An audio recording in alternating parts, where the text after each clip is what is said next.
It's been on my mind is the amount of trauma that our culture creates and recreates and recreates and recreates. And I just think about it, right? In order for us to be in this state where we're always in competition, stemming from this Greco-Roman European construct that there's not enough resources on the planet, so we're always in competition. And in order to be in competition, I need to create an enemy, even when there is none. So black folks have always been our enemy because they are the ones that understand the abundance of life. They live a village to raise a child. That is a sharing community full of love and enjoyment, and we didn't have that. We don't have that connection coming from where we come from. That's sad, but because of it, we feel traumatized. We're weaponized in our trauma to hate somebody, to see somebody else's success as an enemy to us, to see someone else living in a land that has resources that we seek as an enemy to us. We create that enemy. We don't have to be enemies with black folks. They have shown us love and are waiting to show us more love when we finally stop this mental trauma game of thinking we're in competition and they are our enemy. And we do it with brown folks, right? We do it with indigenous cultures and aboriginal cultures all over the planet. Wherever we have gone, we have caused harm instead of appreciated the love that we were shown. And that's a trauma brain response.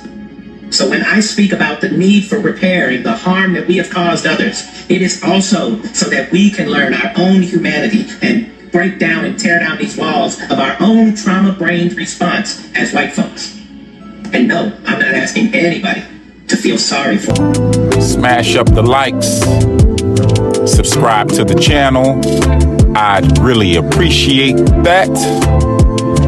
Welcome to the Chesley Major channel, Chesley Major Media. I'm your host, Chesley Major, and we about to do a real major. Let's get into it. What's going on, fam? What's happening? Welcome to Chesley Major Media. I'm your host, the one and only Chesley Major. Yes, we're major, and we're going to be having a major discussion about white folks that like to throw rocks and hide their hands. You know, the racist ones who like to play victim after they already victimized someone else. Like this old geezer right here, John Rosso. He made it his business to go all the way out of his way to harass and to batter this black woman on her way to work, telling her she does not belong where she was going. She's been working for this client for years. And then this guy followed her through the neighborhood just to hit her in the face on her way to feed her kids.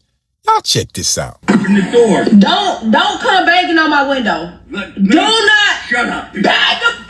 Man, listen. You come out here. I don't care. You better get your racist up. Man, get your. What's this? You done lost your mind. You better go on somewhere before I knock you out. I'm not playing. Don't come banging on my window. Do you understand me? Don't come banging on my window.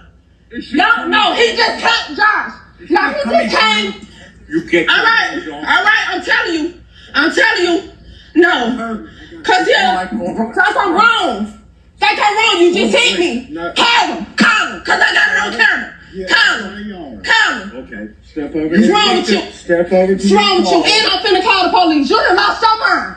It's on record. Hit me and I'm gonna knock your old self out. Hit me. No, he just came up. You got me messed up. Let me get his tag number. You going to jail. You're going to jail. He just came up to my car. He literally just came up to my car and hit me while I'm in my. Look at your camera. Okay, Look at your camera. You got me messed up.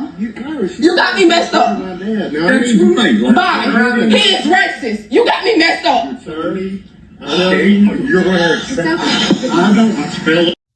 So the woman I'm speaking of is Ashley Thomas. She was attacked by 79-year-old John Rosso just for being in the neighborhood where she works.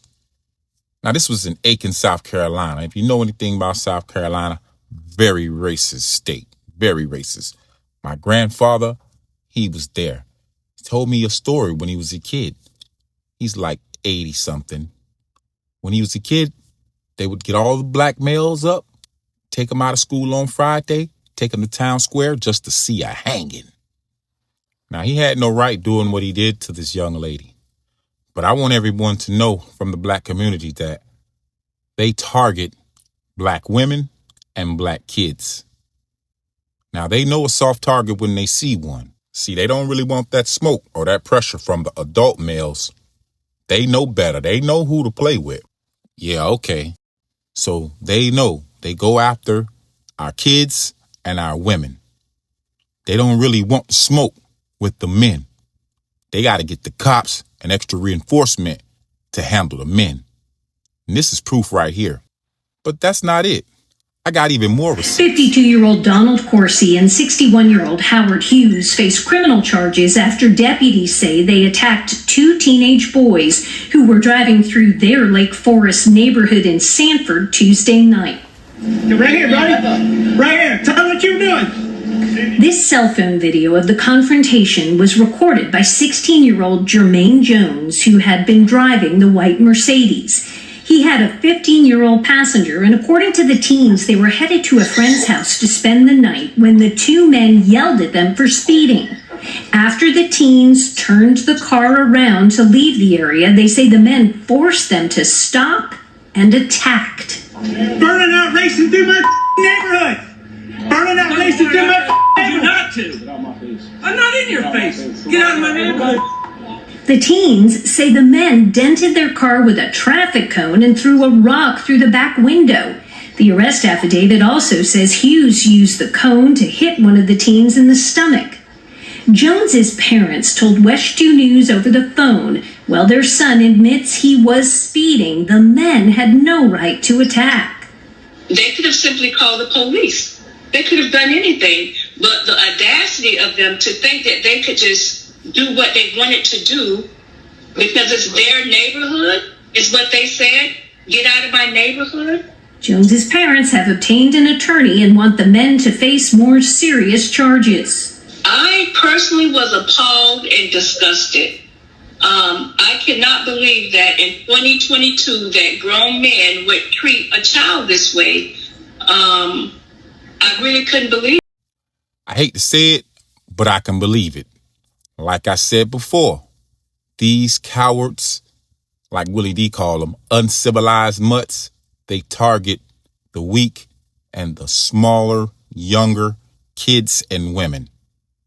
These two, I would have lined both of them up and told them, come on, get this fade.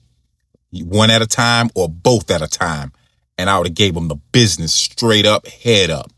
But because these kids were soft targets, and there were no men around to protect them, this is the kind of things these cowards do. Now, this incident happened in Sanford, the same town that Trayvon Martin was gunned down by Zimmerman.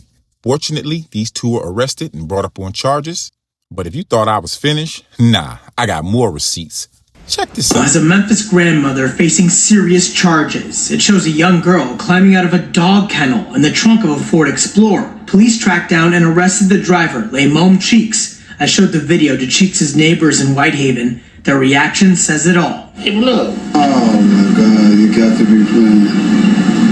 I can't see her doing it. Seriously? Cheeks admitted to police that she drove from Whitehaven to Collierville, a 35-minute trip, with a 7-year-old and 8-year-old in 2 dog kennels in the trunk. It was 95 degrees outside. She told the children to get in the kennels because there wasn't any room left in the SUV, according to a police report. The Explorer, with 2 dog kennels still in the trunk, sat in the driveway on Mosby Road Sunday. Cheeks' longtime neighbors never saw this coming. Now, see, if you pay attention to the victims, like I said, women and children, these people are cowards.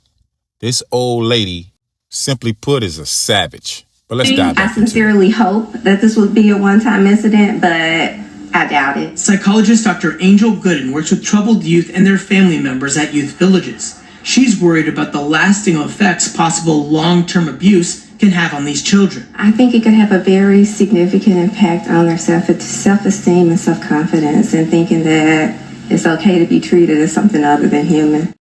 Now, because she is white That probably will entitle her to a slap on the wrist when she handled these kids with everything but care. Now, this lady treated these kids like animals. From the looks of things, she probably treats her dogs and her cats better than she would treat a human being. A black human being, that is. You put kids in the back of a truck in a cage? Wow. 95 degrees outside? These kids could have died.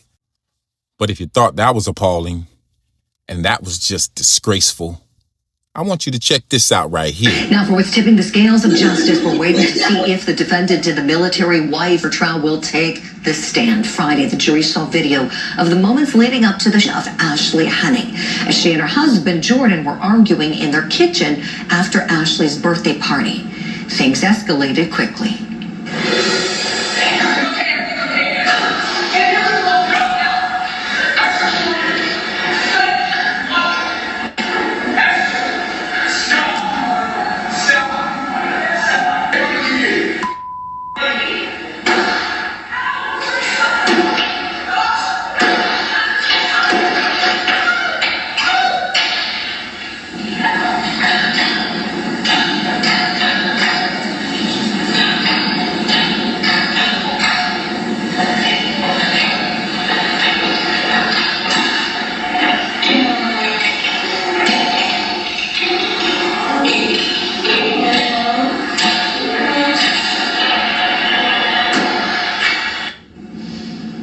Absolutely horrific what's seen in that video.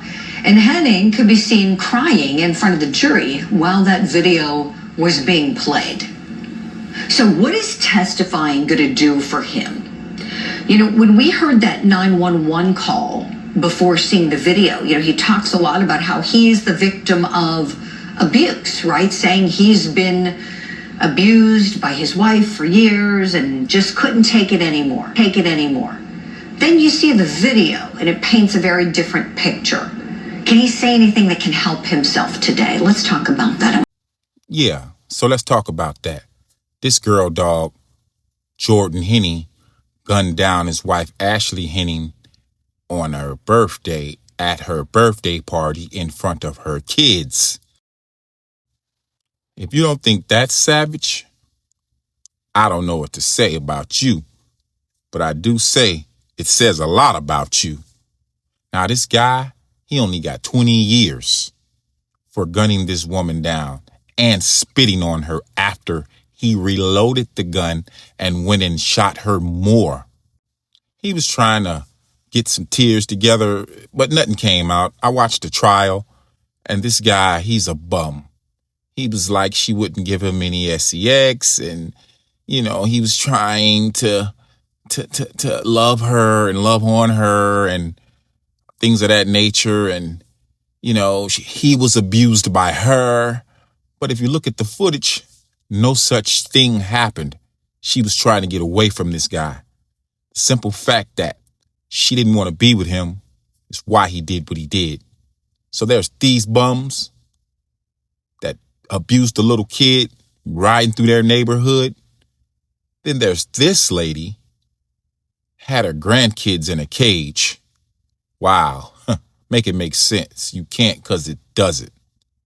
Then there's this guy abusing a young lady on the way to work just because he feels like he can. Now, I brought you these videos because I wanted to show you the similarities of these cases. Soft targets, women and kids. Watch out, keep your head on a swivel, and be aware of your surroundings. These racist folks are just waiting to turn you into a Vic. Trust me, they get a kick out of it. So you guys stay safe, be careful, be prepared. Like, share, and subscribe for more content like this. Get down in the comments section. Leave a comment. I would love to hear your thoughts on any and every one of these cases, as they are all very interesting and sick at the same time. I am Chesley Major. Thanks for watching.